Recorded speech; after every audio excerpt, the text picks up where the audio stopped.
Jung said, whatever is rejected from the self appears in the world as an event.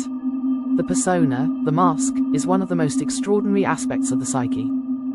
It's what we put on to adapt to the world. But this automatically means that we, in and of ourselves, do not feel that we are adapted to the world. Accordingly, we are maladapted.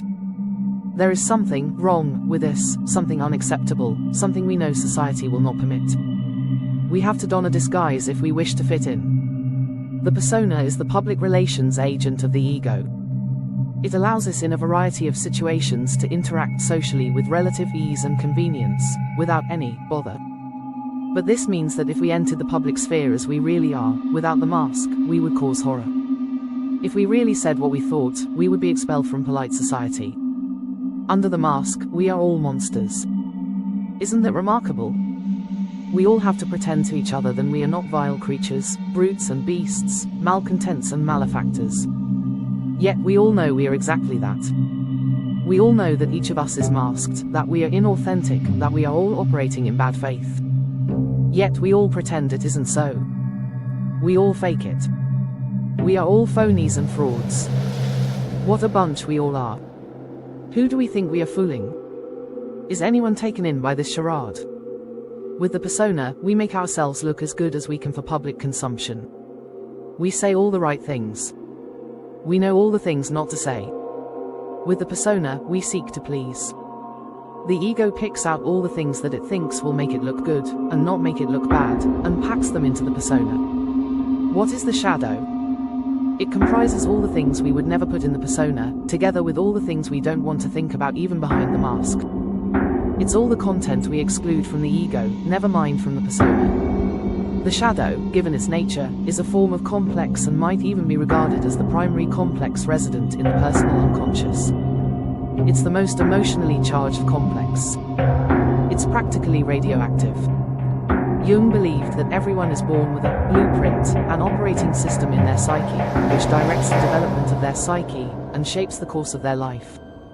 Jung said, the term archetype is not meant to denote an inherited idea, but rather an inherited mode of functioning, corresponding to the inborn way in which the chick emerges from the egg, the bird builds its nest, a certain kind of wasp stings the motor ganglion of the caterpillar, and the eels find their way to the Bermudas. In other words, it is a pattern of behavior. This aspect of the archetype, the purely biological one, is the proper concern of scientific psychology. There are archetypes to direct the process of dying, and of being reincarnated. Humanity has plenty of archetypes left to explore. Some have never yet been used by the human race. They are those that we access as we become higher beings.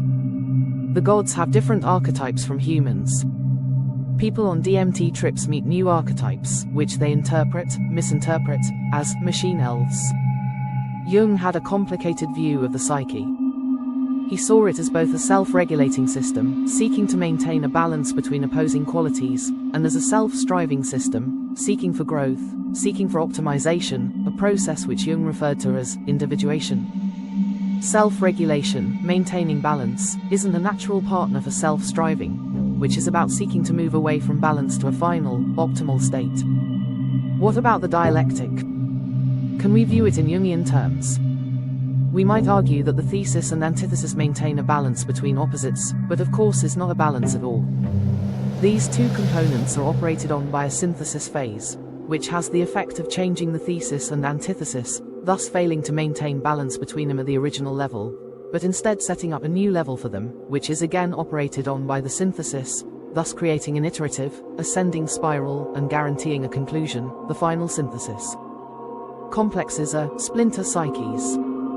They are typically generated by traumas, emotional shocks, abuse, neuroses, hang-ups, anxieties, obsessions, paranoia, bullying, power differentials, master and slave relationships, and so on. A complex splits off from the core psyche and sets up camp on the periphery, as more or less a separate, autonomous psyche, obsessively preoccupied with the issue that gave birth to it. It lights up whenever anything is encountered that triggers its obsessive issue.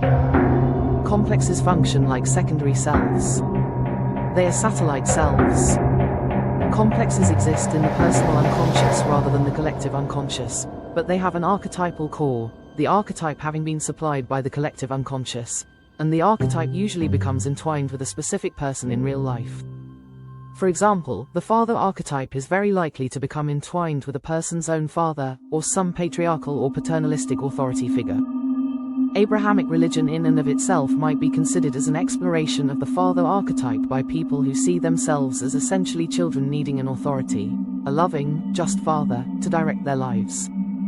The Abrahamic God is an Abrahamist substitute father, their idealized father, the one they turn to when they realized their own father wasn't perfect, absolute and infallible, and was all too feeble and human. Complexes are fragmentary personalities with their own experiential qualities. Our personality isn't a unified, coherent entity, but in fact a crowd of competing splinters, all trying to get their own way, and each concerned with its own narrow and limited issues. Complexes, when triggered, have a big impact on our behavior. They radically alter our will and disturb our conscious performance. They manipulate our memory, often falsifying it, and create mental blockages and pressures. They generate neuroses and even psychoses. They appear and disappear according to their own laws, their own hot-button issues. They can temporarily take over consciousness. They can influence our speech, actions, and moods. They behave like independent beings inside our own minds, and redirecting us to suit their specific agendas. The collective unconscious is like an operating system for the psyche. If you are handed a new computer, you have an operating system out of the box, but there is nothing on the computer. The hard disk is pristine. There's nothing on it. There's no content. The hard disk has to be filled, and that is done via consciousness and the personal unconscious. The collective unconscious is in some sense merely abstract, pure form and no content, pure potential, until it is actualized by contact with the world, and the psyche then starts to fill up with content which the archetypes of the collective unconscious can then act on.